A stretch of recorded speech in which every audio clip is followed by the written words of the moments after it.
भारत में vitamin D की कमी एक गंभीर लेकिन अक्सर अनदेखी की जाने वाली स्वास्थ्य समस्या बन चुकी है। हाल ही में एक्र और एनवी फाउंडेशन द्वारा किए गए अध्ययन में यह सामने आया कि हर पांचवां भारतीय इस कमी से जूझ रहा है। यह समस्या देश के अलग अलग हिस्सों में अलग स्तर की है, लेकिन पूर्वी भारत में स्थिति सबसे ज्यादा खराब है, जहां लगभग 39% लोग इस कमी से पीड़ित पाए गए। इस मुद्दे पर जागरूकता बढ़ाने और समाधान तलाशने के लिए एक कार्यक्रम आयोजित किया गया, जिसमें दुनिया भर के 300 से ज्यादा विशेषज्ञों ने हिस्सा लिया। इस कार्यक्रम में डॉक्टर, नीति निर्माता, पोषण विशेषज्ञ, उद्योग प्रतिनिधि और शिक्षाविद शामिल हुए।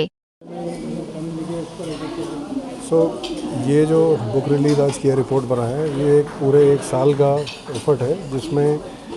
जितनी भी चीज़ें विटामिन डी से रिलेटेड थी इंडिया में, चाहे उसका डेफिशिएंसी लेवल क्या है उसको मैप करना, उसमें क्या क्या प्रॉब्लम्स हैं जिनको हमें एड्रेस करना है, और एक प्लान बनाना जो कि एक कंसल्टेड डॉक्यूमेंट बन गया, जिसमें सारे वो पॉलिसी में चेंज लाने वाले मेजर्स हैं, सजेशंस हैं, जिसको अगर ध्यान दिया जाए तो ये विटामिन डी डेफिशिएंसी जो है कि एपिडेमिक की तरह फैल रहा है, उसको हम एड्रेस कर सकते हैं कंट्री वाइज। आज के टाइम में क्या किस तरीके से ये फायदेमंद होने वाला फ्यूचर में? तो जैसे अगर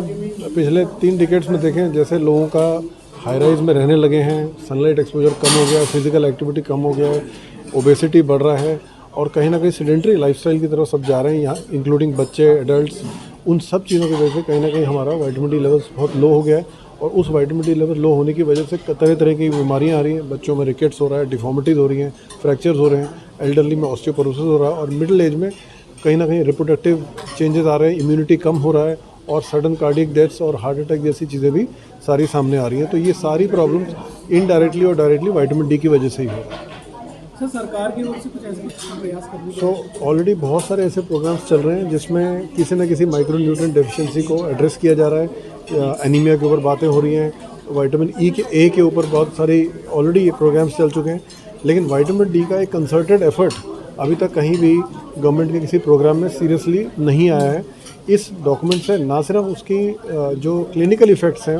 पॉपुलेशन पे वो दिखाए गए, इकोनॉमिक इम्पैक्ट भी दिखाया गया कि अगर हम विटामिन डी को एड्रेस कर देते हैं डेफिशिएंसी को, तो उससे गवर्नमेंट का एक्सचेकर का कितना पैसा भी बचेगा, कितने लोगों की सफरिंग कम होगी, और कितना हेल्दी पॉपुलेशन रहेगा जो कि प्रोडक्टिव